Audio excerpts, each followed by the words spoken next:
Hallelujah, praise the lord. ఎలా ఉన్నారు? ప్రభు నామమున మీ అందరికీ వందనాలు.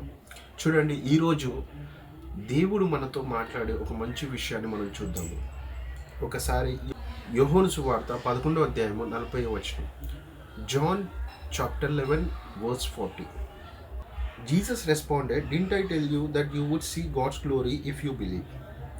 అందుకు యేసు, "నీవు నమ్మిన ఎడల దేవుని మహిమ చూతు అని నేను నీతో చెప్పలేదా" అని ఆమెతో అన్నాడు.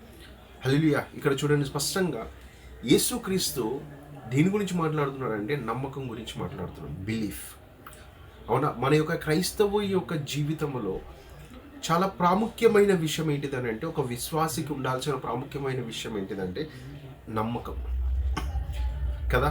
ఇక్కడ మనం చూస్తే మనుషుల మధ్యలో చూడండి, ఈ రోజు బాగుంటాము, రేపటి రోజు బాగుంటాము కదా. ఒక్క చిన్న పొరపాటు చాలండి నమ్మకం పోవడానికి కదా. ఎంతమంది అయినా సరే, నువ్వు ఎన్ని మంచి అయినా చెయ్యి, ఎన్ని వాళ్ళ కోసము కదా, ఎంత మంచి చేసినా ఒక్క చిన్న పొరపాటు చాలు, ఒక్క చిన్న మిస్అండర్స్టాండింగ్ చాలు కదా, అతనికి నీ పైన ఉన్న పూర్తి నమ్మకం పోవడానికి. అవునా?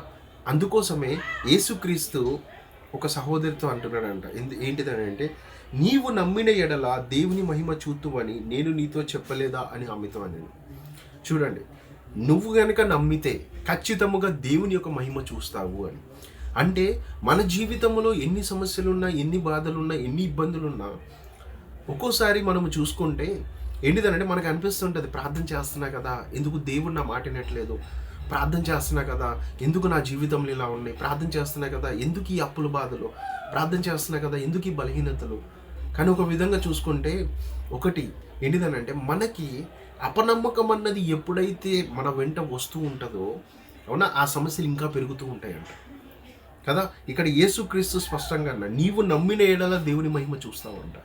ఎందుకనండి, ఇప్పుడు ఒకవేళ చూడండి, ఇప్పుడు జాబ్ సర్చ్లో ఉన్నావు, నీకేమనిపిస్తుంది అంటే, ఇంటర్వ్యూకి వెళ్తుంటావు, ఒకసారి ఫెయిల్ అవుతుంది, రెండోసారి ఫెయిల్ అవుతుంది, మూడోసారి ఫెయిల్ అవుతుంది, నాలుగోసారి నువ్వు ఎంత ప్రార్థన చేసినా నీ మైండ్లో ఏముంటుంది అంటే, నాకెవరు ఇస్తారులే జాబు కదా. నీ మైండ్ ఏమైపోతుంది అంటే అపనమ్మకాన్ని క్రియేట్ చేస్తుంది, ఎందుకంటే నీ చుట్టుపక్కల ఉన్న సరౌండింగ్ని బట్టి. అలానే దేవుడు చెప్తున్నాడు, చుట్టుపక్కల ఉన్న సరౌండింగ్ కాదు, పరిస్థితులు కాదు, ఇవన్నీ కాదు, నువ్వు ఎప్పుడైతే ఆ పరిస్థితులన్నీ అధిగమించి నువ్వు దేవుడిని నమ్మటం మొదలు పెడతావో, ఆయన నీ పట్ల దేవుని యొక్క మహిమను నువ్వు చూస్తావంట. అవునా? అందుకోసమే వాక్యంలో స్పష్టంగా చెప్పాడు, ఏంటిదనంటే, నువ్వు నమ్మితే స్పష్టంగా ఆ మహిమని చూడబోతున్నావంట. అందుకోసమే, అవునా, ఏది ఏమైనా సరే నమ్మకాన్ని కోల్పోవద్దు, విశ్వాసాన్ని కోల్పోవద్దు. ఆయన యందు విశ్వసించు. ఏదైతే నీ జీవితంలో జరగలేదనుకుంటున్నావో అవన్నిటిని దేవుడి కార్యము చేయబోతున్నాడని విశ్వసించు, నమ్ము.